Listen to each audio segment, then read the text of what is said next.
Bien, entonces, patología es esencialmente el estudio de cómo se produce la enfermedad. Entonces, nosotros no vamos a hablar directamente de cosas patológicas porque primero hay que repasar ciertos conceptos. Porque si usted no conoce esos conceptos, obviamente no va a entender lo que nosotros vamos a ir viendo sobre la marcha del curso.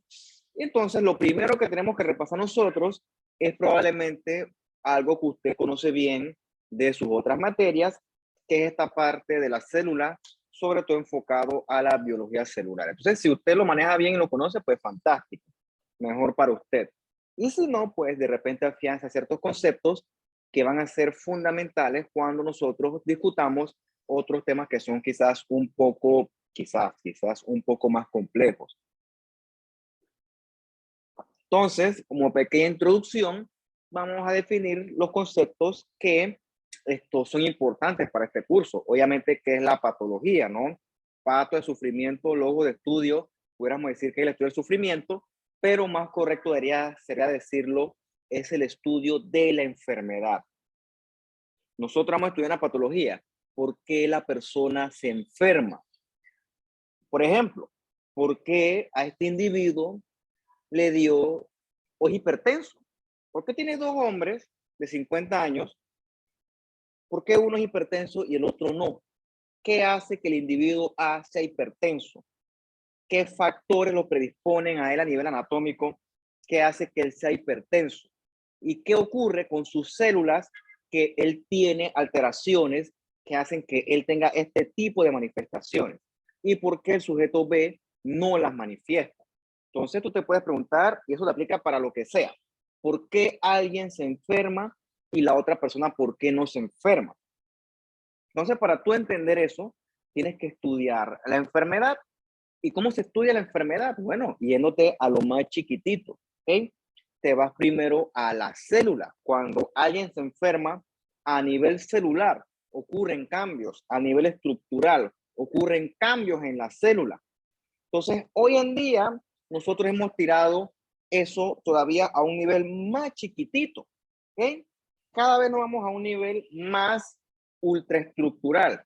Y nosotros vemos hoy que existe también una enfermedad que ocurre a nivel molecular.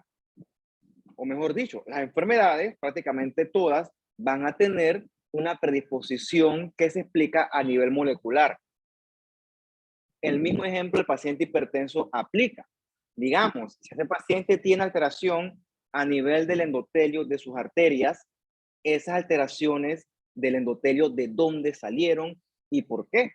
Bueno, quizás ese paciente tiene algo a nivel molecular que lo predispone. Y realmente podemos decir que esa fue la causa de la enfermedad. Y repito, así, por ejemplo, utilizando el ejemplo del COVID que está tan de moda ahora, lastimosamente de vuelta.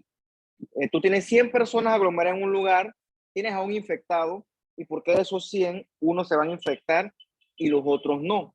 ¿Qué tienen los que se infectaron que los otros no? Bueno, habrá muchos factores de riesgo, habrá algo que los predispuso, y entonces hay factores a nivel celular y molecular que predisponen a unos a que adquieran la enfermedad y los otros pueden considerarse como factores protectores. Todo al final del día se va a este nivel. Entonces nosotros no vamos a describir en este curso patologías per se como tal, porque definitivamente en 2 horas a la semana a mí no me alcanza el tiempo para eso. Lo que vamos a definir en este curso son los conceptos básicos de cómo se forma la enfermedad, porque ya realmente hablar de órganos y sistemas específicos, eso es parte ya de la medicina per se como tal. Yo entiendo que eso no es parte de su programa académico, y lo cierto es que ustedes puedan una parte de patología oral como tal, donde ya hablan de entidades como esto, específicas. Entonces, en este curso, repito, nosotros vamos a ver qué alteraciones hay a nivel celular en términos generales y algo también a nivel molecular que predisponen a que un individuo se enferme y también que predisponen a que el otro individuo pues no se enferme. Entonces, esta que está acá es la herramienta que nosotros los patólogos utilizamos para trabajar, entre muchas otras, pero la principal es el microscopio. Nosotros estudiamos esto, qué alteraciones ocurren a nivel, sobre todo, tisular. ¿Okay? Eso es sobre todo lo que nosotros hacemos. Tiene mucho que ver con la morfología, o sea, cambios morfológicos, pero hoy en día hay muchas otras técnicas moleculares, etcétera, que ayudan a hacer un diagnóstico más fino, un diagnóstico más personalizado, es la palabra que estaba buscando. Bien, entonces repito, ¿no? Ahora se vamos a comenzar a hablar de la parte de biología celular per se. Entonces, vamos primero a definir o a recapitular parte de esto del genoma y del DNA, ¿ok? Entonces, tú agarras tu célula, ¿ok? Y tu célula es como si fuera un edificio, ¿ok? Un edificio en el cual todos los elementos de esa célula, en ese edificio, funcionan de forma armónica, ¿ok? Entonces, en ese edificio, parece tonto, pero cada bloque cuenta. Si en ese edificio un bloque falla, el edificio entero puede comenzar a fallar. Y dependiendo de qué tan importante sea ese bloque, el edificio puede fallar súbitamente. Entonces, en el edificio tú tienes bloques, como dije antes, tienes estructuras de metal, tienes elevador, tienes mosaico, tienes pintura, tienes electricidad, tienes agua, tuberías de agua, todo lo que usted se puede imaginar ahorita mismo. ¿Ok? Y todo existe en su respectivo compartimiento y todo tiene su función que trabaja en armonía con los otros elementos. Bueno, imagínense que algo similar ocurre en la célula. En la célula hay los respectivos compartimientos con su respectiva función y todo tiene que funcionar adecuadamente. Dentro de esos compartimientos de la célula, nosotros encontramos el núcleo con su material genómico. Entonces, en ese núcleo, yo no sé quién contó eso, obviamente, porque es un número bien elevado, nosotros contenemos o tenemos en cada célula con núcleo aproximadamente 3.2 billones de bases de DNA. O sea, de estas cositas que están aquí, bueno, cuenta 1, 2, 3, hasta que llegues a 3.2 billones. Entonces, puedes sacar la cuenta cuánto tú te demorarías si cuentas una base de DNA por segundo, cuánto te demorarías en llegar a 3.2 billones. Y si haces ese cálculo, es para que te imagines la magnitud de lo que nosotros estamos hablando. O sea, cómo tú agarras todo ese DNA y lo empaquetas todo para que quepa dentro del núcleo de una célula y para que se mantenga empaquetado o se desenrolle dependiendo de la función que tiene que realizar la célula. O sea, para que te vayas imaginando más o menos cómo va funcionando esto. Entonces, del total ese del genoma humano, entonces, solamente 20.000 genes codifican proteínas, ¿ok? Eso es un porcentaje súper chiquitito. Eso es como el 1% del genoma, de los genes, realmente son los que codifican proteínas. Bien, para que entiendas esto, un gen es como un libro de instrucciones, ¿ok? Es un libro de instrucciones en el cual la célula lo lee y entonces, basado en eso, puede realizar una función. Por ejemplo, es como un libro de recetas. O sea, usted va al súper, te compras harina, compras azúcar, compras sal, compras agua, etcétera. Y bueno, ¿cómo haces un dulce? Bueno, tienes que buscarte el libro de recetas. Y bueno, dicen, echa tanto de harina, tanto de azúcar, tanto de agua, etcétera, etcétera, etcétera, etcétera. Y dependiendo de cómo tú varías esos ingredientes, haces distintos tipos de dulces. Bueno, imagínate que el gen es el libro de cocina y la proteína es el producto, o sea, el dulce que tú vas a fabricar. En este caso vas a fabricar tu célula, tu núcleo. Bueno, de todos esos genes que nosotros tenemos, 20.000 son los que codifican para proteínas. O sea, 1%, quizás menos, un poquito más, por ahí va la cosa, codifican proteínas, ¿ok? Entonces, ¿qué hace el otro resto de genes? Bien, vamos ahorita a hablar de eso un poquito. Bien, ¿qué genes, o mejor dicho, qué proteínas son las que nuestros genes codifican que son importantes para nuestras células? Por ejemplo, las enzimas, ¿no? Las enzimas son proteínas que catabolizan las reacciones. Catabolizan quiere decir que la reacción se hace súper rápido. Lo otro que codifica el gen son proteínas para que formen la estructura de la célula. Eso es súper importante. Es como si, por ejemplo, en su casa se rompe o se quema un foco. Bueno, usted va a la ferretería o al súper, compra otro foco y lo reemplaza. No es que te vas a quedar con ese foco quemado forever. O sea, del mismo modo, la célula tiene que ir progresivamente recambiando sus elementos estructurales por medio de proteínas. ¿Y de dónde saca esa nueva proteína? Bueno, de los genes que codifican este tipo de proteínas. Y lo otro que es importante aquí son las moléculas de señalización. ¿Por qué es importante esto? Porque las células no están divorciadas unas de otras. Las células están en constante comunicación. ¿Y cómo se comunica una célula con la otra? A través de esta molécula de señalización, que es específica de célula a célula. Entonces, todos esos elementos que al final ya son proteínas, vienen de los genes. Pero eso viene en un porcentaje chiquitito de los genes. ¿Qué hace el otro resto del genoma? Que en verdad es esto que está acá, 98.5%. O sea, la gran mayoría del genoma no codifica proteínas.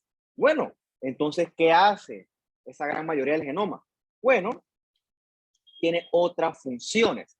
Recuerda que yo te dije que tú tienes 3.2 billones de bases de DNA y que todo ese material de DNA hay que empaquetarlo bien reguladamente dentro del núcleo. Bueno, esas proteínas, no, esos genes no codificantes proteínas se encargan de estructuralmente organizar ese DNA, ¿okay? De agarrarlo y empaquetarlo de que es una molécula hasta que finalmente ves cómo se enrolla y forma esto que usted conoce acá arriba, que es un cromosoma. Entonces, ¿cómo yo agarré toda esta hilera de DNA y lo convertí estructuralmente en un cromosoma? Bueno, gracias a la parte del genoma que no codifica proteínas, que codifica otros elementos que se encargan de estructuralmente y espacialmente organizar todo ese material genómico. ¿Ok? Palabras más, palabras menos. ¿Por qué es importante esto? Es como si, por ejemplo, tú en tu casa tienes un desorden y vas a limpiar, y para limpiar y guardar las cosas realmente tienes que tener un orden. Porque si lo guardas todo en desorden, no limpiaste nada. Por ejemplo, tienes la casa llena de basura, no es que vas a abrir el baño y a tirar toda la basura así. No, eso tiene que ir la basura en su lugar y lo que no es basura lo organiza en otro lugar. Todo bien organizado. Porque si no, entonces el trabajo está mal hecho. ¿Ok? Entonces algo similar ocurre con nuestro DNA. Todo eso, mira que es un hilo súper largo, todo tiene que estar finamente hilado, finamente estructurado para que las partes que codifican lo hagan bien. ¿Ok? Porque si no codifican adecuadamente, entonces viene lo anormal, vienen los hallazgos patológicos. Es como si, por ejemplo, tú compras tu libro de cocina, ¿ok? Y entonces compraste uno que le falta una página. Le falta una página donde decía cuándo agregar de azúcar, y siempre que tú haces el dulce te queda salado o te queda simple. ¿Por qué? Porque te falta la página del azúcar. Entonces esos dulces no sirven, ¿ok? Algo similar ocurre con nuestro genoma. Si el material genético no está bien organizado, el producto que se va a sacar de ahí va a ser un producto defectuoso, ¿ok? Y entonces con esos productos defectuosos va a haber enzimas defectuosas, va a haber elementos estructurales defectuosos, va a haber moléculas defectuosas de señalización, y todo eso es anormal, ¿ok? Parecen cosas tontas, parece una cuestión inocente, pero en verdad eso chiquitito, ese elemento chiquitito, genera cambios drásticos, cambios masivos a nivel de la célula. Entonces que todo esto tiene que estar bien organizado. Bien. Hace mucho tiempo se hablaba solamente de la genética, ¿okay? Se hablaba solamente del ADN y cómo ese ADN codifica las distintas proteínas de la célula. Pero hoy en día también nosotros estudiamos, cuando hablamos de esta parte de la biología celular, de este concepto de la epigenética, ¿ok? Y esa epigenética, como dice el párrafo aquí, son cambios en esa expresión de genes que no son causados por alteraciones en la secuencia del DNA. O sea que en la epigenética, ¿cómo te lo pongo yo? Imagínate un carro, ¿ok? Imagínate que el carro, el ADN es el motor. Entonces, el ADN puede estar completamente íntegro. el motor puede estar completamente íntegro y funcionando bien. Pero un carro no es igual a un motor. Un carro consta de las 4 llantas, de la carrocería, de los frenos, de la batería, tira línea. Tú puedes tener un motor funcionando adecuadamente, pero si te poncho una llanta del carro, el carro no sirve, ¿ok? Si no tienes batería del carro, el carro no sirve. Si te perdió la llave, el carro no sirve. Entonces, hay elementos que giran en torno a el DNA, giran en torno a los genes y que tienen un papel importante, pero que no tienen que ver directamente con el tema este del ADN. Entonces, esos elementos forman parte de lo que nosotros le llamamos la epigenética. Y esa epigenética que estudia, por ejemplo, cómo se organiza esa cromatina. ¿Ok? Por ejemplo, esta imagen está mejor. ¿Ves cómo tienes el DNA aquí en su doble cadena en forma de hélice, no? Entonces, ese DNA se enrolla alrededor de estas bolitas amarillas. ¿Ok?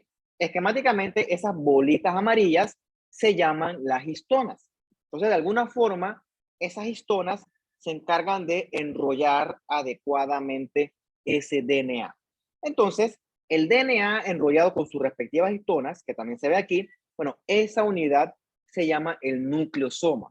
Entonces, esos nucleosomas sirven para organizar ese DNA. Otra cosa que estudia la epigenética es este concepto de la metilación del DNA. Mira, ¿por qué eso es importante? Porque tu DNA no puede estar transcribiendo activamente siempre. Tu DNA a veces tiene que apagarse o silenciarse, es la palabra correcta. ¿Por qué? Porque este silenciamiento permite otras funciones. Por ejemplo, ahorita que yo termine esta clase, no es que yo voy a dejar el Zoom abierto forever hasta la otra semana, ¿no? Cuando se acabe la clase yo tengo que cerrar el Zoom, tengo que apagar la computadora, no puedo dejar las cosas encendidas, tengo que silenciarlas o apagarlas para permitir otras funciones, porque si no, es adecuado, si no se me puede dañar la computadora de tener tanto tiempo encendida. Entonces, algo similar ocurre con el DNA. En ocasiones hay que silenciarlo para permitir otras funciones y ese silenciamiento es función de la epigenética, gracias a esa metilación del DNA.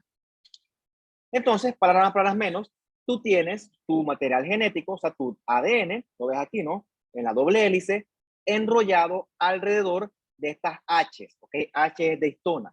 Entonces, cada histona, o como he dicho, cada nucleosoma va a estar constituido por 1, 2, 3, 4. 4 pares de histonas, más esta que es la H1. O sea, 8 más 1 igual 9. O sea, hay 9 histonas enrolladas junto con su respectivo ADN. Entonces, eso es una unidad dinámica que se enrolla y se desenrolla dependiendo de la función de la célula. Entonces, cuando se va enrollando o desenrollando, ese DNA se silencia o se activa dependiendo de la función que la célula tiene que desempeñar en ese momento. O sea, esto es un proceso altamente dinámico, súper dinámico. Bien, por ejemplo, esto que está acá en esta imagen histológica, estos son unos hepatocitos, esto es un hígado. El hígado tiene 1.400.000 funciones. ¿Okay? El hígado, como me decía mi profesor cuando estaba en la universidad, imagínense el hígado como una fábrica. ¿Okay? Una fábrica donde todos los elementos de tu cuerpo, prácticamente todos son ensamblados. ¿Okay? Entonces, el hígado es un órgano muy activo. Por lo tanto, los hepatocitos tienen que ser muy activos en la síntesis de proteínas, entre otras cosas. Entonces, desde el punto de vista tintorial, ves el núcleo del hepatocito. Es un núcleo grandotote y ves que desde el punto de vista de la hematoceneosina, es un núcleo que es bien clarito, ¿ok? Un núcleo que es levemente basofílico, quizá dependiendo de la calidad de la tinción, hasta se ve rosado, ¿ok? ¿Y esto por qué ocurre? Bueno, estas áreas que se ven así rosaditas se llaman áreas de heterocromatina. Cuando tú ves una célula con un núcleo con mucha eucromatina, que es la calidad, eucromatina, esos núcleos que tienen mucha eucromatina son núcleos que son muy activos en la síntesis y transcripción de proteínas. ¿Ok? Esa es una manera desde el punto de vista morfológico de extrapolar si esa célula es activa en la síntesis o no de proteínas. ¿Ok? Entonces, por ejemplo, la contraparte de un linfocito. Desde el punto de vista tintorial, el linfocito tiene un núcleo intensamente basofílico. ¿Y eso por qué ocurre? Porque el linfocito no es una célula especializada en la síntesis de proteínas. El linfocito tiene otras funciones, ¿ok? Que si da chance, en su momento discutiremos en la clase del sistema inmunológico.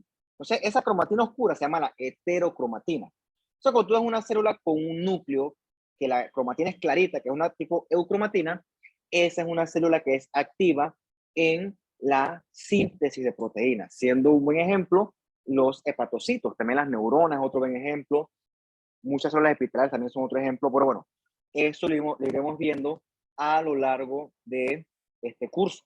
Bien, como les dije, todo lo que ocurre dentro de la célula ocurre dentro de un contexto extremadamente regulado, ¿ok? Y es esa regulación lo que le da a esa célula su función específica. Por ejemplo, ahorita mismo yo soy el profesor de ustedes. Yo doy la clase y ustedes son los estudiantes y ustedes reciben la clase. Yo tengo mis funciones y ustedes tienen sus funciones. Si yo fallo en mi función, el curso no progresa. Y si ustedes fallan en su función, el curso tampoco progresa. Entonces es importante que cuando yo doy mi clase, usted presta atención, usted no hable, usted no me interrumpa, etcétera. Bueno, de la forma indebida, pues. No sé, entiende la idea, ¿no? ¿Okay? Entonces, todo tiene que verse, que ser bien organizado. O sea, la misma vida es así. Cuando tú vas a un lugar, tú tienes que seguir reglas para poder desempeñar adecuadamente la función o el trabajo que te piden. Entonces, lo mismo ocurre dentro de la célula. La célula no puede hacer de forma al garete lo que le da la gana. ¿Okay? Una célula que hace lo que le da la gana es una célula peligrosa para el cuerpo. Entonces las células son como soldaditos que tienen que seguir funciones específicas. Y estas funciones específicas se hacen siempre en un contexto de regulación. Y esa regulación se da gracias a los elementos de la célula que ya usted conoce como organelos. Entonces, cada uno de esos organelos tiene su propio ambiente que le permite desempeñar su función específica. Entonces, nosotros entre esta clase y la otra vamos a ir recapitulando un poquito de qué son estos organelos y qué función desempeñan. Bien, del núcleo hablaremos más la otra clase, ya hablamos un poquito del DNA y compañía. Entonces ve que aquí en la periferia del núcleo están estos organelos membranosos que son los retículos endoplasmáticos. Estos que son los rugosos, se llaman así porque tienen estos ribosomas adheridos a su proteína. Entonces el retículo endoplasmático rugoso junto a los ribosomas son los encargados de sintetizar las proteínas de la célula. ¿Ok? Entonces, por ejemplo, una célula que sea activa en la síntesis de proteína, es lógico que tenga más retículo rugoso que una célula que no sea tan activa. Por ejemplo, los fibroblastos, que son células con la función de secretar colágeno, que es una proteína, son células con abundantes retículos rugosos y abundantes también ribosomas. ¿Ok? Por ahí iremos dando otros ejemplos.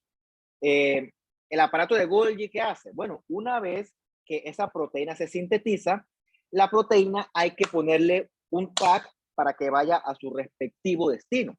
Por ejemplo, si el retículo rugoso sintetiza una proteína, esa proteína es una proteína estructural de la membrana, ¿cómo la mandamos hacia la membrana? Bueno, gracias al aparato de Golgi. El aparato de Golgi, por así decirlo, agarra esa proteína, que es esto que está aquí, lo mete en una cajeta y le pone la dirección. Y entonces esa proteína, ¡boom!, la mandan a su destino dependiendo de cuál sea. Otro elemento de la célula son los retículos endoplasmáticos lisos. Tienen otras funciones de síntesis de hormonas, de lipoproteínas. Y en el hígado, de nuevo mencionando, porque el hígado tiene muchas funciones, son importantes para el metabolismo de gran parte de los medicamentos y también para el metabolismo, por ejemplo, del alcohol. ¿Okay? Entonces, otra cosa que tú puedes extrapolar es que el hepatocito tiene que ser una célula con abundantes retículos endoplasmáticos lisos en base a su función. Bien, esquemáticamente esta imagen es del libro y te dice más o menos qué porcentaje de la célula es ocupado por qué respectivo organelo. O sea, por ejemplo, ves aquí que gran parte de la célula es el citosol, que es la gelatina esa, ese medio acuoso, donde los organelos están suspendidos. Ves que la célula tiene mucha mitocondria, ¿ves? 22% de la célula es mitocondria, y la mitocondria es the powerhouse of the cell, o sea, es la batería de la célula, es la fuente de energía. ¿Okay? Ves, por ejemplo, que hay otros organelos que son un poquito menos abundantes, por ejemplo, los lisosomas, pero de repente los lisosomas son más abundantes en células con función de destrucción de elementos. ¿Okay? ¿Cuál es una célula con ejemplo de destrucción? Un neutrófilo. ¿Okay? Un neutrófilo es una célula, un leucocito, encargado de destruir bacterias. Entonces, dependiendo de su función, él va a tener muchos lisosomas porque es una célula encargada en fagocitar bacterias. ¿Okay? Entonces, este es un esquema, pero obviamente la proporción de elementos va a variar dependiendo de la función que tenga cada respectiva célula. Bien.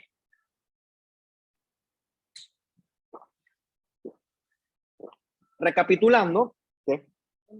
Dime. ¿Sí? Hoy es 20, ¿ah? De 3, ajá. De 3. Después se cierra.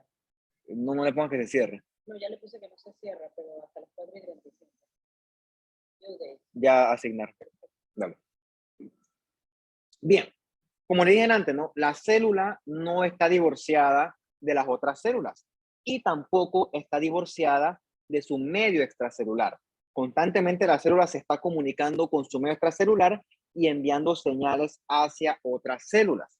Bien, esas señales que se envían, por así decirlo, en bruto. Por ejemplo, ponte que tú vas ahorita más tarde al mall y te compras unos zapatos, ¿ok? Y esos zapatos vienen dentro de una cajeta. O sea, para tú usarlos tienes que sacar los zapatos de la cajeta, ponértelos y amarrar los cordones. O sea, no es que tú te vas a parar encima de la cajeta de los zapatos y ya te los pusiste. Claro que no. Entonces, por así decirlo, cuando la señal llega hacia la célula, la señal es una proteína, por decirles algo, tiene que ser degradada para que los elementos dentro de esa señal puedan ser analizados. Entonces, hay organelos especializados en degradar esas proteínas para que puedan ser utilizados para el fin para el que fueron diseñados. Parte de estos organelos son, por ejemplo, los proteosomas, que son especialistas en la degradación de proteínas. Bien, en su momento, como le dije, no, si no da chance, hablaremos un poquito del sistema inmunológico. De forma resumida, el sistema inmunológico capta que algo no está bien, que algo es extraño, y entonces busca destruir eso que es extraño. El mejor ejemplo es una bacteria. Una bacteria entra a tu cuerpo y la bacteria es percibida como algo potencialmente nocivo, como algo potencialmente dañino. Entonces tú tienes células especializadas del sistema inmune que captan partículas de esa bacteria, las analizan, las leen y detectan que esa bacteria es perjudicial. Y entonces eso detecta, el sistema inmune detecta eso y su función va a ser eventualmente destruir esa bacteria perjudicial.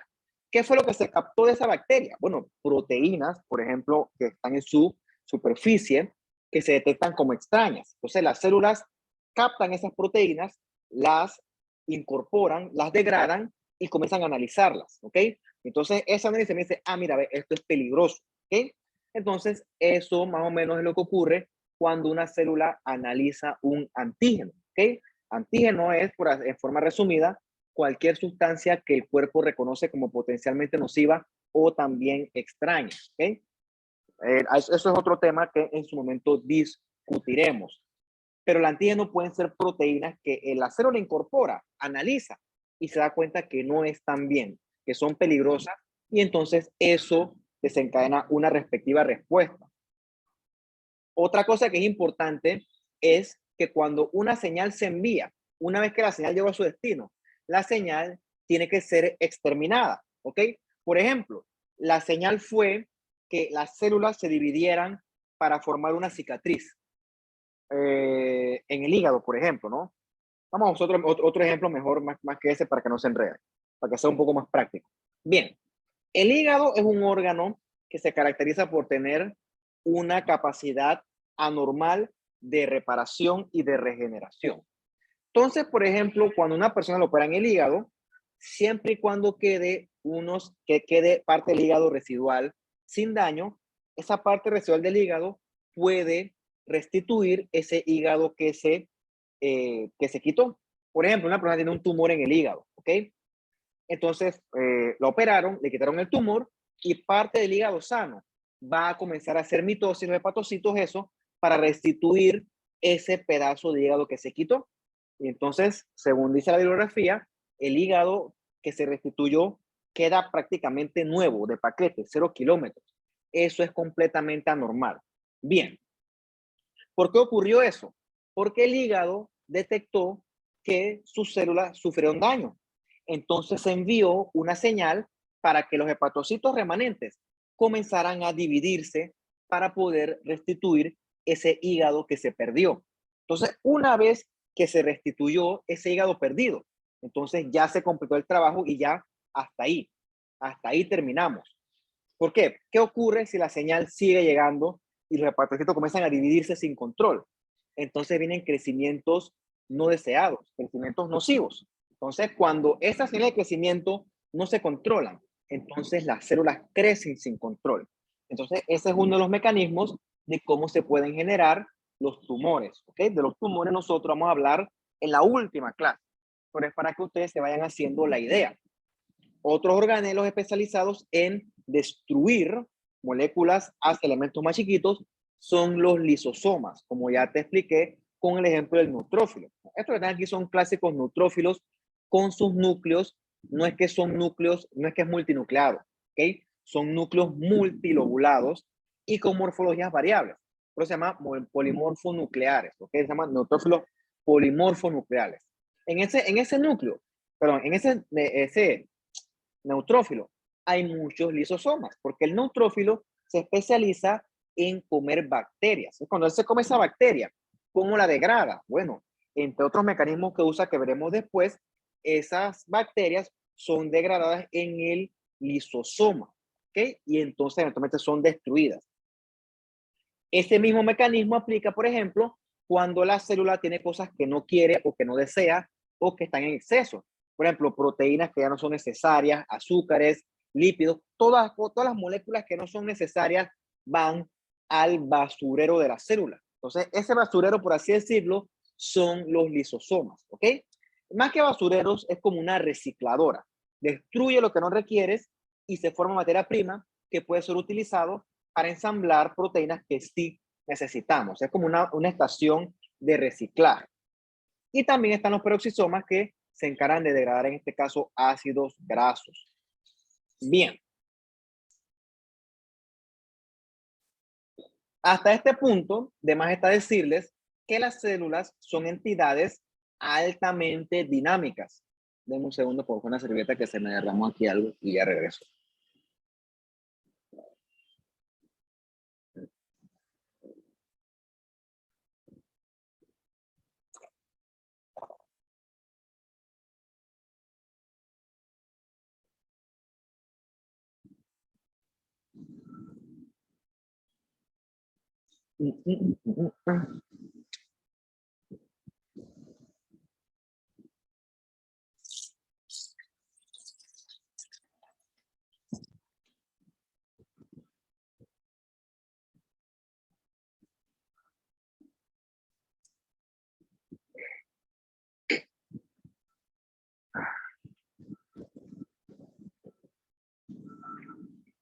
Listo.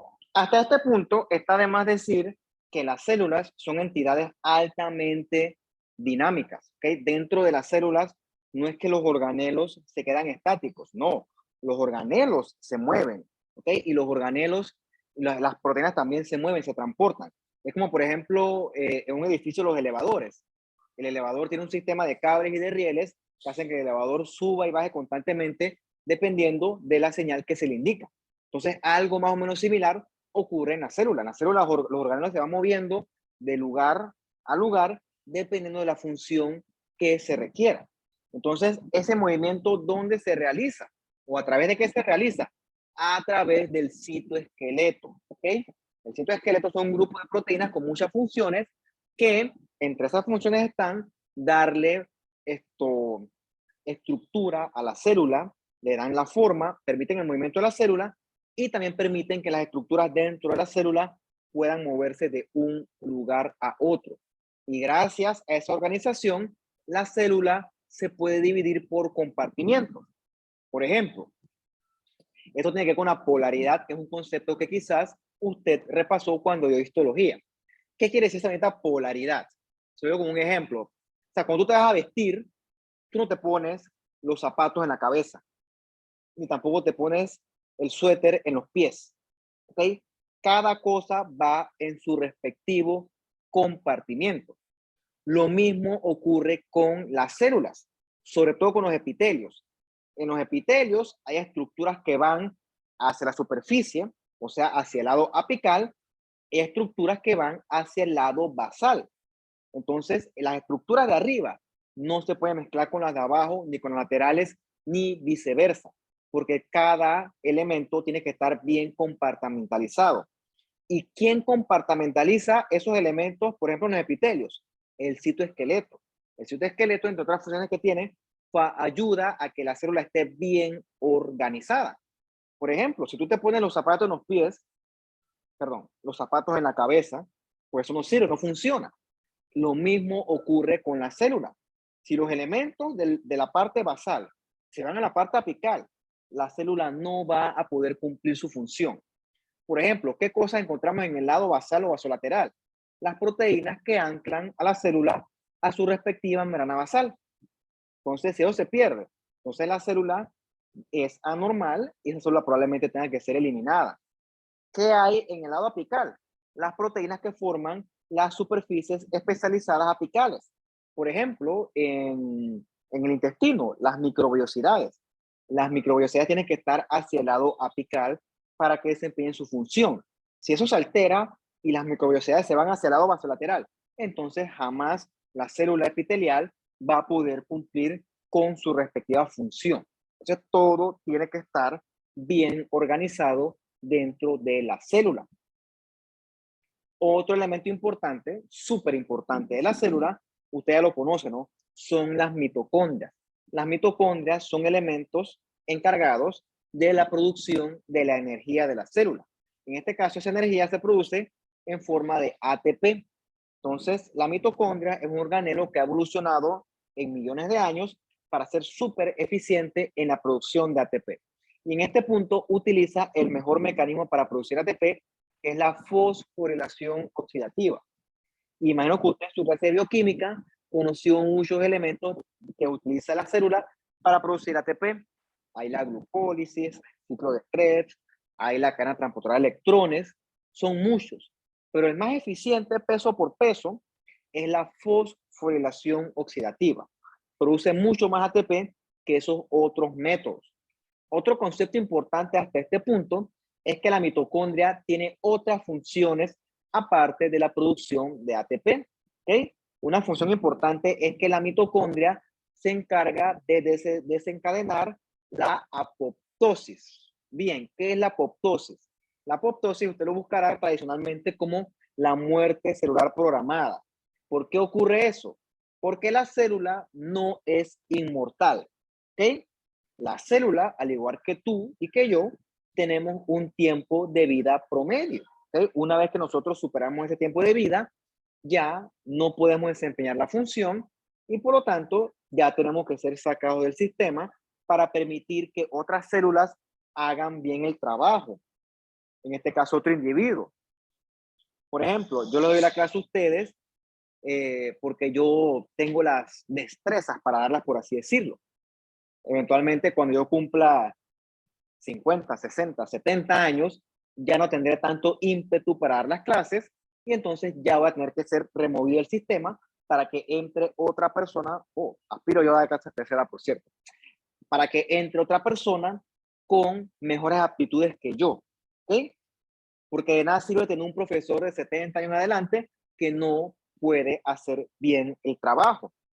Lo mismo ocurre con la célula envejece, así como tú envejeces, la célula también envejece. Y una vez que envejece, ya no puede realizar su función adecuadamente. Y entonces hay que eliminarla para que otra célula la reemplace. ¿Y cómo la eliminas? Por medio de esta apoptosis, cuyo señal inicial se desencadena aquí, en la mitocondria, esquemáticamente aquí. Bien. Usted también debe conocer esto en sus cursos anteriores. La membrana plasmática, ¿no? Usted sabe que siempre eso se describe en los cursos de biología celular como una bicapa lipídica, ¿ok? En esa bicapa lipídica tienes dos elementos importantes. Esquemáticamente, estos moraditos que están acá, que son las cabezas de fosfolípidos, ¿ok? Que son hidrofílicos, o sea que están en contacto con el medio acuoso, ya sea el medio acuoso extracelular y el medio acuoso intracelular. Y hacia el centro de esa bicapa lipídica, así como si fuera un emparedado, están estas colitas que son hidrofóbicas. ¿Y por qué es importante que sean hidrofóbicas? Porque esas características de polaridad regulan el paso de moléculas hacia adentro y fuera de la célula a través de esa membrana. Por eso que dice que es una membrana semipermeable. Si no existieran estas características de polaridad, las cosas entraran y salieran de la célula con libertad, ¿ok? No hubiera forma de regular el paso de sustancias y demás está decirles que eso fuera normal y eso fuera patológico, ¿ok? Entonces, la membrana plasmática tiene muchos elementos que ayudan a permitir el paso regulado de elementos hacia adentro y fuera de la célula, iones, glucosa, proteínas, entre otros que vamos a ir discutiendo a lo largo de esta clase. Bien. En esa bicapa lipídica también hay proteínas, ¿ok? Proteínas que son estructurales y otras proteínas que son importantes para el paso de proteínas. Están estas que atraviesan todo el espesor de la membrana, que son llamadas las proteínas integrales o también le llaman las integrinas. También tenemos proteínas que están hacia el lado extracelular y proteínas que están hacia el lado intracelular.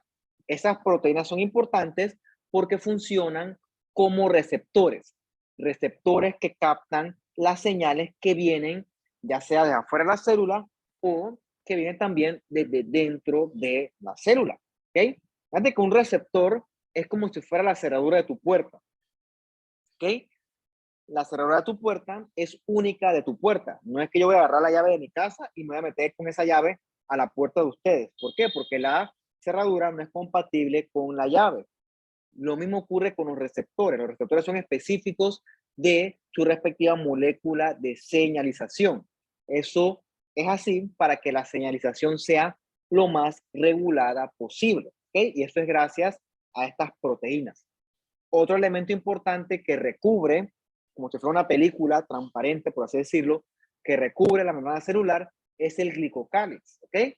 Cuando yo estudié en la universidad, nos enseñaron que el glicocálix eran exclusivamente carbohidratos, ¿ok? En este caso, oligosacáridos. Pero revisando estos temas, se ha visto que el glicocálix está constituido por carbohidratos y también por parte de las proteínas extracelulares de la membrana plasmática. Bien.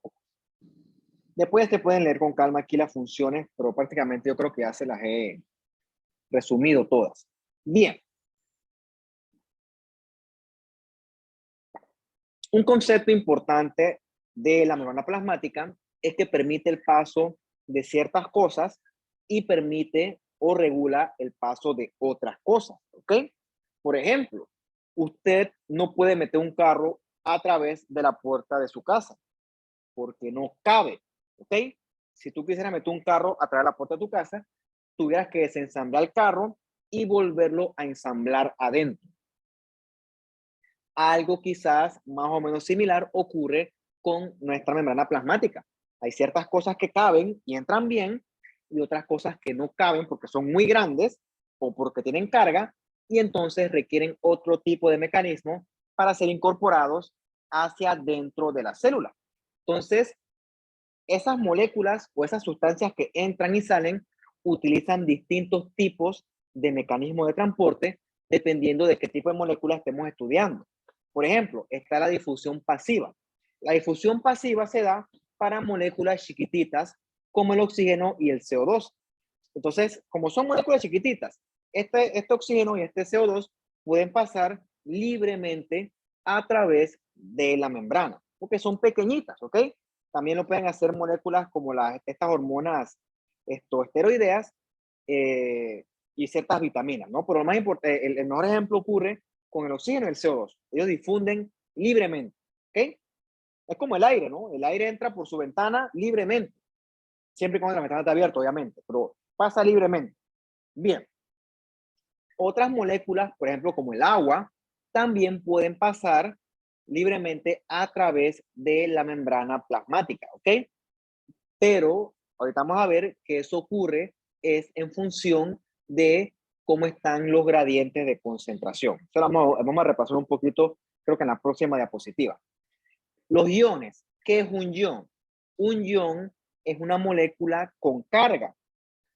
Por ejemplo, el sodio es un ion con carga positiva. En este caso es un catión. Entonces, ese sodio, al tener carga positiva, sí, él es chiquitito, estoy de acuerdo en eso, pero al tener carga positiva, no puede pasar libremente a través de la membrana. Entonces, para que ese sodio entra o salga de la célula, él requiere entonces otro tipo especializado de mecanismo de transporte. Bien, las moléculas polares, o sea, las moléculas con carga, o sea, los iones, y las otras moléculas que son más grandes, no pueden entrar ni salir con libertad o libremente de esa membrana plasmática y necesitan ciertas estructuras que le permitan pasar. Esas estructuras están constituidas por las proteínas transmembranas. Por ejemplo, hablando específicamente de los iones, esos iones para pasar a través de la membrana tienen que utilizar sus canales iónicos, ¿ok? Entonces, cada canal iónico es específico para ese ion. Por ejemplo, en los canales de sodio solamente funcionan para el sodio. O sea, una molécula de potasio no puede pasar a través de un canal de sodio. Y así, ¿ok? Entonces, ves que cada molécula, dependiendo de qué tipo de molécula sea, va a necesitar sus mecanismos de transporte específicos, ¿ok? Por ejemplo, la glucosa es una molécula mucho más grande que una molécula de oxígeno. Entonces la glucosa requiere otro tipo de transporte para poder pasar a través de la membrana, ¿ok? La glucosa necesita estas proteínas carrier, que son, por así decirlo, proteínas transmembrana que tienen que sufrir cambios conformacionales para que la glucosa pueda entrar hacia dentro de la célula. ¿Y por qué tiene que ser? Porque es más difícil. Porque la glucosa, peso por peso, es mucho más grande. ¿Ok? Por lo tanto, su paso, por así decirlo, es un poquito más difícil y definitivamente es mucho más lento que, por ejemplo, el paso de una molécula de sodio, por decirles algo. Bien. Más o menos cuando yo trato de explicar esto de las proteínas carrier, me imagino a las esclusas del canal. Por ejemplo, para que este barco que es más grande pase, las esclusas tienen que sufrir cierta cantidad de cambios, tienen que abrirse, el agua tiene que cambiar de nivel y hasta que eso pase, el barco no puede pasar. ¿Y por qué el barco no puede pasar libremente? Porque son muy grandes, ¿ok? Estos barcos contenedores son muy grandes. Por eso es que no pueden pasar rapidito a través de la esclusa, como por ejemplo lo haría este remolcador si fuera solito. Si el remolcador va solito, pasa rapidito a través de la esclusa. Pero estos barcos tan grandes, tan pesados, demoran un poco más porque la esclusa tiene que abrirse, tiene que bajar y subir el nivel del agua. Y entonces después es que el barco pasa, ¿ok? Por eso demora. Algo similar ocurre con la glucosa. Al ser una molécula un poco más grande, tiene que la proteína carrier sufrir cambios conformacionales que poco a poco le van a permitir incorporarse. Sí, va a entrar pero a la célula, pero eso va a demorar, ¿ok? Nunca tan rápido como un CO2, un oxígeno o un sodio, etc. Bien, sigamos, ¿ok? Bien, como les dije, ¿no? El paso de las moléculas dentro y fuera de la célula tiene que ser bien regulado. Y por lo general, esa regulación obedece a los gradientes de concentración. Por ejemplo, si yo tengo mucho sodio de este lado y poco sodio de este lado, lo lógico sería que el sodio vaya del lugar de mayor concentración al lugar de menor concentración. Un ejemplo para que usted se haga una idea. Eso debería ser lo lógico, porque de nada me sirve meter más sodio en un lugar que ya hay demasiado sodio. Por así decirlo, eso fuera un paso no regulado. ¿Okay? Es un ejemplo nada más. Entonces, ese paso, siguiendo los gradientes, puede ser de dos formas. Pues un transporte pasivo, o sea que va a favor del gradiente de concentración. ¿Okay? ¿Y por qué es pasivo? Porque no requiere energía. Por ejemplo, yo tengo mucho sodio acá y poco sodio acá. Es más fácil agarrar acá que está muy concentrado, acá que está poco concentrado. Eso no me va a tomar esfuerzo. Un ejemplo, por ejemplo, sería que usted va a usar el metro a las 7 de la mañana, ¿ok? A las 7 de la mañana el metro está súper lleno, ¿ok? Para meterte al metro a esa hora tú tienes que pelear, tienes que empujar y eso te va a costar energía, ¿ok? Porque esa es la hora pico. A diferencia que si te subes al metro, qué sé yo, a las 10 de la mañana, que está mucho más vacío en comparación con la hora pico. Si te subes al metro a las 10 de la mañana, probablemente tengas que usar mucho menos esfuerzo que si te subes a la hora pico, ¿ok? Entonces, por así decirlo, cuando está vacío el metro, tú no requieres energía, por lo tanto, eso sería un transporte pasivo, más o menos, por así decirlo. Sin embargo, si te subes a la hora pico, que es que está lleno, tú tienes que meterte al metro que está lleno de gente. O sea que tú vas en contra del gradiente de concentración. Tienes que empujar, tienes que hacerte un lugar. Eso toma energía. Eso requiere ATP. Bueno, y eso ocurre constantemente en la célula. La célula a veces tiene que mover cosas en contra de los gradientes, entonces eso requiere ATP. ¿Ok? ¿Y quién proporciona ese ATP? Lo proporciona la mitocondria. Entonces, por eso es para que usted vea que todo esto tiene que estar bien regulado. ¿Ok? Entonces, es importante que usted tenga esos conceptos claros. Bien. Otra cosa que es importante es el tema este de los líquidos. Asumo que usted dio ese tema con mucha más calma en su clase de fisiología, donde te explicaban a ti que los líquidos se mueven a través de la membrana siguiendo los respectivos gradientes de concentración. Porque recordemos que las membranas celulares son permeables y permiten entonces el paso del agua dependiendo de la concentración que haya en el lado extracelular y en el lado intracelular. Entonces, cuando tú tienes una concentración excesiva de sal, por decirte, una concentración excesiva de sodio, ¿ok? Ya sea en el lado intracelular o extracelular, el agua se va a movilizar donde hay mucho sodio, ¿ok?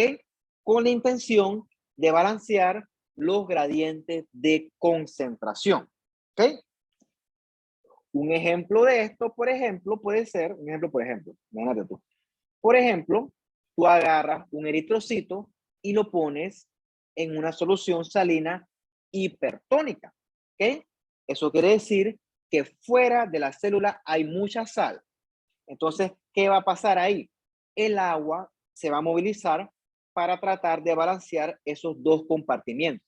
O sea que el agua va a salirse del eritrocito para poder balancear ese exceso de sal que hay en el medio extracelular. O sea que el eritrocito se va a quedar sin agua, ¿ok? Y va a ocurrir esto. Se va a churrar todo, va a quedar como una pasita. Lo contrario también ocurre. Si tú agarras al eritrocito y lo pones en una solución hipotónica, por ejemplo, una solución de agua destilada, en ese escenario, el eritrocito tiene mayor concentración de sodio dentro de la célula en comparación con el agua destilada, que es el medio extracelular. ¿Okay? Entonces, el agua siempre va a buscar el balance. ¿Okay? Entonces, en este caso, el compartimento que está sobrecargado es dentro del eritrocito. Entonces, en un medio hipotónico, el eritrocito se va a llenar de agua. ¿Okay? Entonces, hasta cierto punto, se va a llenar tanto que ¡blup! Se va a hinchar. Y si eso no para, el eritrocito, ¡puf!, se puede romper. Entonces, ¿qué hace el cuerpo en esa situación donde se está inundando el eritrocito? Bueno, el cuerpo o la célula comienza a activar mecanismos para balancear los iones, ¿ok? Sacar o meter sodio dependiendo de la situación, para evitar que la célula o pierda mucha agua o se llene de mucha agua. Entonces la célula comienza a sacar o meter sodio dependiendo del escenario para evitar esos cambios que pueden ser deleterios, ¿ok? ¿Y cómo logra eso? ¿Cómo la célula mueve sodio a su entera disposición? Utilizando energía, ¿ok? Entonces, utilizando lo que usted conoce como bombas iónicas, siendo la bomba iónica más reconocida la bomba de sodio-potasio, ¿ok?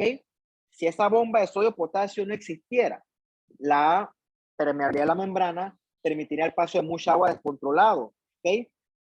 La mejor forma que se me ha ocurrido a mí de explicarles esto es que la bomba de sodio y potasio permite que la célula saque agua, ¿ok? Permite que el agua salga, entre otras cosas. ¿Por qué? Porque altera las concentraciones en los compartimientos y eso permite sacar o meter agua dependiendo de la situación. Entonces, yo sé que parece un poco complicado, pero el punto es que esto es un proceso altamente dinámico. O sea, yo creo que le dije en el curso pasado un ejemplo, es que ponte que estás en tu casa normal y se rompe una tubería de agua del fregador y la casa con una tubería rota comienza a inundarse toda de agua, ¿ok? Y ponte que por alguna razón tú no sabes dónde está la llave de paso, por lo tanto no puedes cerrar la llave de paso y no hay forma que pares esa agua corriendo, ¿ok? Entonces, ¿tú qué vas a hacer? Bueno, tú vas a agarrar una escoba y vas a comenzar a sacar agua de la casa mientras que llamas y preguntas quién conoce esta llave de paso. Si no comienzas a sacar agua de la casa, ¿qué va a pasar con tu casa? Se te va a inundar. Tus aparatos, tus muebles, todo se te va a mojar. Y yo creo que tú no vas a permitir eso, porque tú no vas a estar aquí sentado, muerto de la risa, mientras que tienes toda la casa inundada con agua aparte que no entra de la rodilla. Claro que no. Lo mismo ocurre con la célula. Cuando la célula capta que se está llenando de mucha agua, la célula dice, no, no, no, aguanta, aguanta, hay que sacar agua a la fuerza. Y así como a ti te toca, te toma esfuerzo sacar agua a punta de escobazos, te toma energía. Así mismo le toma a la célula energía sacar agua de su interior. ¿Okay? Y eso lo logra gracias a las bombas iónicas. ¿Okay? La bomba iónica tiene otras funciones también, pero bueno, eso tiene que ver ya después con la parte de la excitabilidad, etcétera, del tema este eléctrico, que yo creo que eso sí no lo vamos a hablar, no sé. Pero bueno, ahorita mismo no es importante eso. ¿Okay? Pero es para que veas lo dinámico que es esto. Entonces, ¿qué ocurre? Es como si de repente tú estás sacando el agua de tu casa y chuleta, ya llevas 2 horas y ya no aguantas, estás cansado y tienes que recostarte un rato o sentarte. Bueno, en ese ratito que tú te sentaste, se te inundó toda la casa, ¿ok? El mueble, el televisor se llenó de agua y se pudre y se dañó. O sea, te fregaste, estás jodido, ¿no? Bueno, lo mismo ocurre con la célula. Cuando a la célula se le dañan los mecanismos de producir energía, no puede utilizar las bombas iónicas, ¿ok? Y si no puede usar las bombas iónicas porque no hay energía, entonces la célula se va a llenar de agua incontroladamente y entonces va a llegar un punto que ¡puf! Se rompe, ¿ok? Y eso es patológico. O sea, eso ocurre a nivel celular. Bueno, ¿y por qué se quedó la célula sin energía? Sin poder producir ATP. Bueno, porque hay ciertos insultos que recibe la célula, como por ejemplo una toxina que la afectó a la célula, su mecanismo, y entonces la célula quedó incapacitada para poder producir más ATP. Este otro concepto que es la isquemia, pero eso se los doy de tarea, igual eso lo vamos a repasar con calma en las otras clases. El punto es que la célula sufrió un ataque, la célula sufrió daño, y producto de ese ataque, producto de ese daño, la célula no va a poder producir ATP y tira línea todo lo que va a pasar como consecuencia de esto. Bien. Todos estos mecanismos de transporte que hemos discutido hasta el momento son para moléculas relativamente pequeñas, porque la glucosa, si la comparas con una proteína, también es chiquitita. ¿Okay? Entonces, cuando la célula tiene que incorporar moléculas más grandes, tiene que utilizar otro mecanismo de transporte. Por ejemplo, cuando la célula ven como una proteína, que una proteína, ponte que es una cosa enorme. Imagínate que una proteína, aquí se aplica el ejemplo del carro, ¿ok? Una proteína es si tú quieres meter un carro dentro de tu casa, no lo vas a poder meter a menos que lo desensambles, ¿ok? Lo mismo ocurre cuando la célula quiere incorporar una proteína muy grande hacia dentro de su citoplasma. Tiene que agarrar y fusionarla con su membrana y entonces transportar esa proteína en una vesícula de transporte. ¿Por qué? Porque es una molécula muy grande, ¿ok? Entonces, esa interacción entre la proteína y la membrana es una interacción bien regulada, que le permite que entonces esa proteína viaje a su lugar de destino dentro de la célula. Eso ocurre, por ejemplo, con los receptores, ¿ok? Los receptores se encargan de captar señales del medio exterior y entonces la célula realiza una función. Puede haber problemas con esos receptores. Un ejemplo de esto ocurre en esta hipercolesterolemia familiar. Ok, para tratar de hacerlo lo más didáctico posible. Nosotros adquirimos colesterol de la dieta y el colesterol intrínsecamente no es malo. El colesterol es parte importante de nuestras membranas celulares. El colesterol es como un cemento que estabiliza los elementos de la membrana celular. Bien, el colesterol no es malo. Lo que es malo es el exceso de colesterol. Entonces, en condiciones normales, nuestro cuerpo tiene mecanismos para captar el exceso de colesterol y entonces eliminarlo, ¿ok? Esa captación ocurre gracias a receptores de estos LDL, que son los famosos colesteroles malos, ¿okay? Low Density Lipoprotein. ¿Qué ocurre?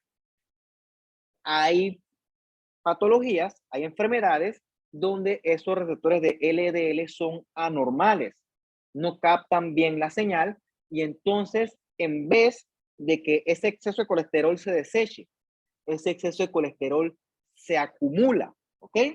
Entonces, estas personas con esta hipercolesterolemia familiar, lo que te hacen es que su colesterol se acumula de una forma anormal. Entonces, ese colesterol se acumula, por ejemplo, ¿a dónde? En las capas de las arterias, ¿ok? Entonces, esas personas con esta enfermedad te pueden hacer una aterosclerosis grave a muy temprana edad, ¿ok? Antes de los 30 años. Eso es completamente anormal. ¿Y por qué ocurrió esto? Porque hubo un defecto en un simple receptor de LDL. Parece algo tonto, pero tú ves todas las consecuencias que puede a la larga tener. Obviamente esto es más complicado que esto, pero yo estoy tratando de hacérselo lo más didáctico hasta este punto del curso. También porque yo sé que no forma parte directa de su pensum académico, pero es importante que usted entienda con ejemplos lo que yo le estoy tratando de explicar. Bien, así como la célula capta moléculas grandes como proteínas, también tiene que enviar o sacar al medio extracelular o exportar también estas moléculas muy grandes, ¿ok? Entonces, el proceso para sacar esas moléculas muy grandes se llama exocitosis, ¿ok? Entonces, por ejemplo, una célula encargada de la síntesis de proteínas, un fibroblasto, ¿ok? El fibroblasto agarra, sintetiza colágeno y cómo manda ese colágeno hacia afuera. Bueno, tiene que empaquetarlo en vesículas gracias al aparato de Golgi y entonces eso lo manda vía el citosol hacia la membrana plasmática y aquí se fusiona esto con la membrana y entonces el colágeno puede salir al medio externo. ¿Ok? ¿Qué ocurre? Ocurre que el colágeno es grandísimo, es enorme. ¿Ok? Por eso es que requiere este tipo de transporte un poco más especializado. Bien, dime algo. Vamos a tomar hasta aquí este punto unos 5 minutos y seguimos.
Listo, entonces ya para ver la última parte de la clase, vamos a discutir un poquito esto que les hablaba del citoesqueleto. El citoesqueleto tiene varias funciones, ¿no? Es como si usted agarrara una tienda de campaña, los tubos que forman, le dan la estructura a esa tienda de campaña. Eso más o menos, puede esto funcionar como el citoesqueleto. Entonces, desde el punto de vista estructural, el citoesqueleto le da a la célula forma, ayuda a mantenerla, ayuda a compartimentalizar los organelos intracelulares, perdón, y también permite el movimiento de la célula. ¿Ok? Esencialmente hay tres tipos de elementos del citoesqueleto, que son los filamentos de actina o los microfilamentos, están los filamentos intermedios y están también los microtúbulos. Los microtúbulos son importantes, tienen muchas funciones, permiten que los organelos se muevan de un lugar a otro y también son importantes al momento de organizar la célula durante la división celular.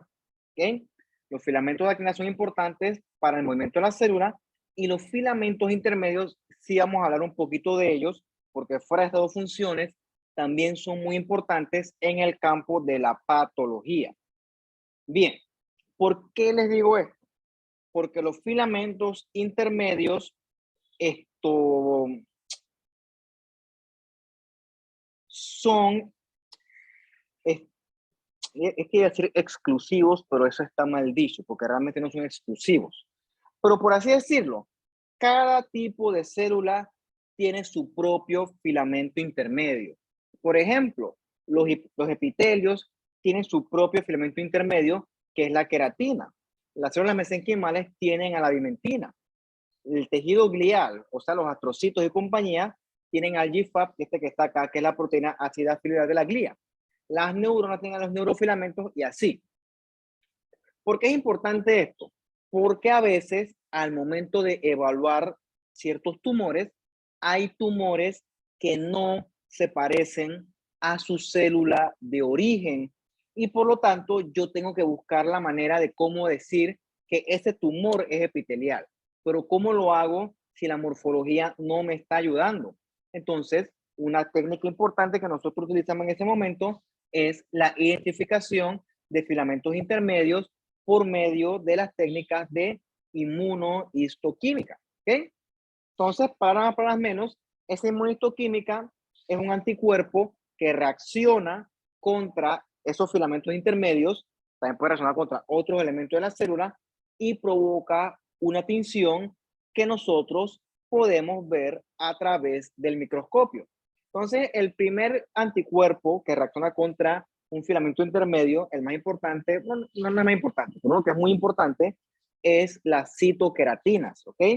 Las citoqueratinas son anticuerpos que reaccionan contra las queratinas, que repito, son filamentos intermedios de los epitelios. ¿Okay? Entonces, ¿cómo se le llama a los tumores malignos de origen epitelial? Se les llama carcinomas. ¿Qué ocurre? Hay veces que ese carcinoma yo no sé qué es, porque parece un tumor maligno y ya, por una cuestión pobremente diferenciada. Entonces, para yo decir que es un carcinoma, un método que puedo usar es esta tinción de citoqueratinas. Hay varias que varían dependiendo de qué tipo de células tú estés estudiando, 7, 5, 6, 20, etcétera. Ya eso tampoco se lo voy a explicar porque eso es un poquito más avanzado, pero nos ayuda a tratar de determinar específicamente qué célula es la que yo quiero identificar. Por ejemplo, esto que está aquí hasta la izquierda es un clásico epitelio escamoso estratificado queratinizante. O sea, que eso es una piel, ¿ok? Virtualmente es idéntico al epitelio que recubre la cavidad oral, con la mayor distinción que en la cavidad oral, por supuesto que no hay queratina, ¿ok? No hay capa córnea. Entonces, eso es una cuestión de histología fundamental. Entonces, estas células epiteliales, estos queratinocitos, al ser epiteliales, valga la redundancia, van a tener en su citoesqueleto filamentos intermedios de queratina. ¿Okay? Entonces, tú le puedes hacer técnicas de inmunohistoquímica para identificarlo, ¿no? Por ejemplo, aquí está esta panca, que esto es pancitoqueratina, y ves cómo marca chocolatito lo que tiene filamentos de queratina, o sea, la parte epitelial. Entonces, eso es útil cuando tú tienes la sospecha de que, por ejemplo, hay un carcinoma escamoso, pero que está pobremente diferenciado y tú no sabes qué es, ¿ok? Entonces, al no saber qué es, porque la morfología no ayuda, entonces le puedes mandar una tinción de esta y tú puedes decir, ah, mira, ven, eso es un carcinoma. Lo que pasa es que está pobremente diferenciado. Y siguiendo esa lógica, hay muchos tipos de queratina que marcan unas cosas sí, otras cosas no, y nosotros jugamos con eso, con tal de decirte, ah, mira, ve, ese carcinoma, eso de próstata, ah, no, mira, eso es de mama, ah, no, eso es de gastrointestinal, eso es escamoso. Así uno va jugando con distintos tipos de marcadores, ¿ok? Pero obviamente eso es un poquito más avanzado. Bien, otro filamento intermedio que el problema es que es muy poco específico porque marca muchas cosas, como dice aquí, ¿no? Not very specific, marca de todo, es la bimentina, ¿ok? Marca sobre todo en las células con diferenciación mesenquimal, o sea, todo lo que se deriva del mesodermo, todo lo que es tejido adiposo, todo lo que es tejido conectivo, etcétera, ¿ok? Este no es muy útil porque marca muchas cosas, ¿ok? Uno que sí es útil es esta desmina.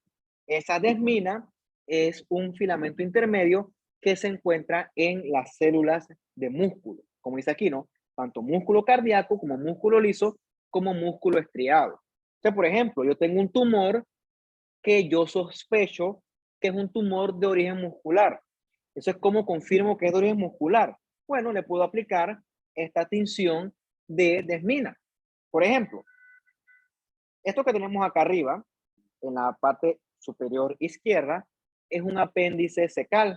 Entonces, tú ves que todo esto chocolate que está acá marcando, esa es la capa muscular propia, porque le aplicaron una tinción de desmina.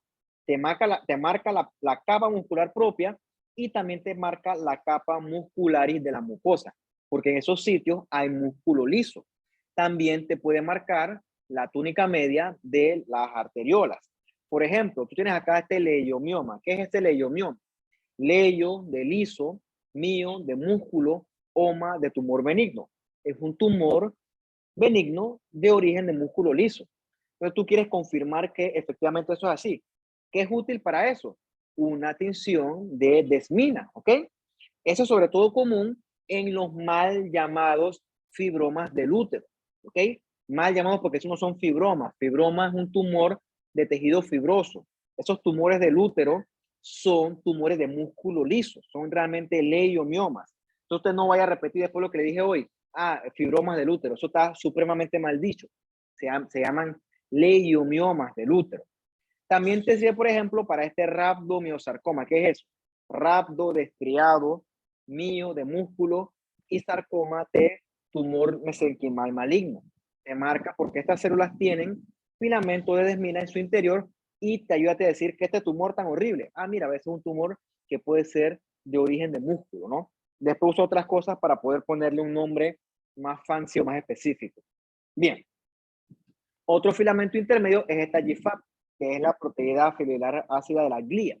Tú lo usas para identificar células de la glía, ¿ok? Que son las células que les dan sostén a el tejido neural. Están los astrocitos, están los oligodendrocitos, la microglía. No, la microglía no, porque eso es de otra parte. Están los oligodendrocitos, etc. Entonces se ve así. Mira, esto que está aquí a la izquierda, eso es un tejido de cerebro, ¿ok? Aquí están las neuronas, ves que son grandototas. Mira que aquí se ve lo que te dije antes, la neurona del núcleo con eucromatina. Ves que el núcleo es grandotote y ves que la cromatina es clarita, ¿ok? Es una cromatina tipo eucromatina, o sea que tú puedes extrapolar que la neurona es una célula activa en la síntesis de proteínas. En este caso es activa en la síntesis de un millón de neurotransmisores. Y tienen este punto negro que es el nucleolo, ¿ok? Del nucleolo vamos a hablar un poquito, creo que la próxima clase. Entonces, esas neuronas obtienen su sostén mecánico, nutricional, bioquímico, etcétera, de la glía, ¿ok? Las células de la glía. Bien, estas células de la glía, quizás por H&E, no son tan fáciles de observar. Si tú quieres identificar los astrocitos, tú le puedes mandar una tinción de GFAP.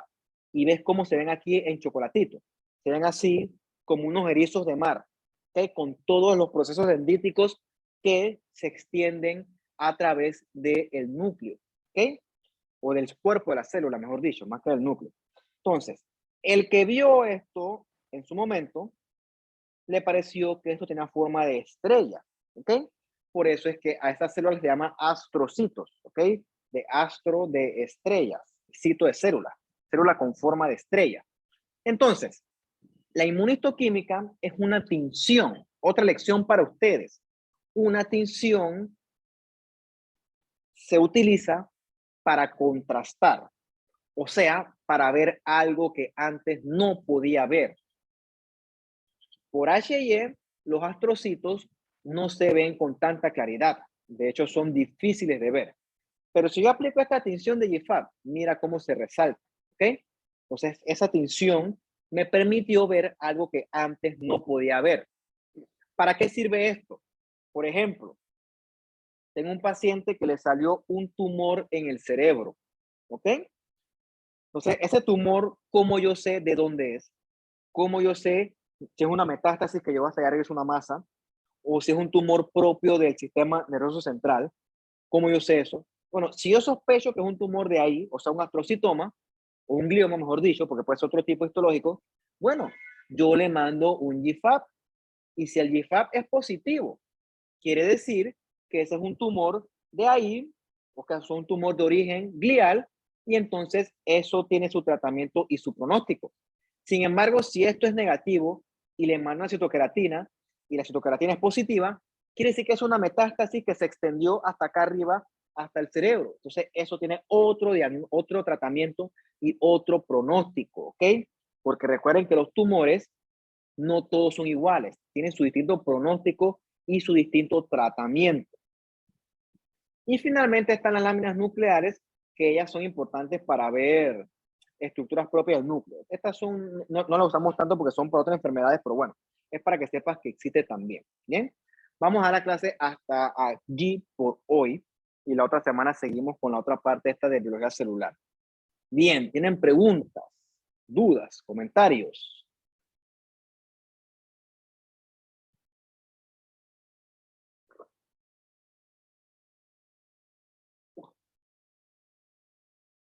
No, profe. Bueno, ya tienen ustedes bastantes Profe. cosas. Dime, Yo tengo una pregunta acerca del cronograma. dale. No vi las fechas de los parciales. No, porque no están preestablecidas. Porque, por ejemplo, ponte que por naturaleza de mis funciones, hay veces que no los puedo atender y entonces se corren las clases. Entonces, depende si las clases se corren, entonces los parciales también se corren. Entonces, yo lo que trato de hacer es poner parcial cada 6 o 7 clases, ¿ok? Dependiendo de eso, es dinámico. Por ejemplo, cuando vayamos por la clase número 5, ya tú sabes que por ahí viene el parcial bajando. Entonces, cuando yo digo como 2 semanas antes, la otra semana de más arriba vamos a tener parcial. Es que me pasa que lo he puesto así rígido y nunca se cumple, porque siempre se va corriendo eso. Ok, gracias.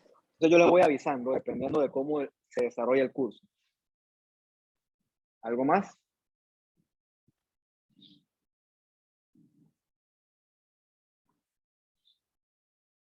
Bueno, si no hay preguntas, entonces nos veremos, espero yo, con más calma la otra semana. Quizás podemos hablar con más tranquilidad y entonces por hoy los dejo. Entonces, nos veremos entonces la otra semana. Chao, cuídense y que estén bien. Gracias. Hasta luego, profe. Gracias, profe. Igualmente.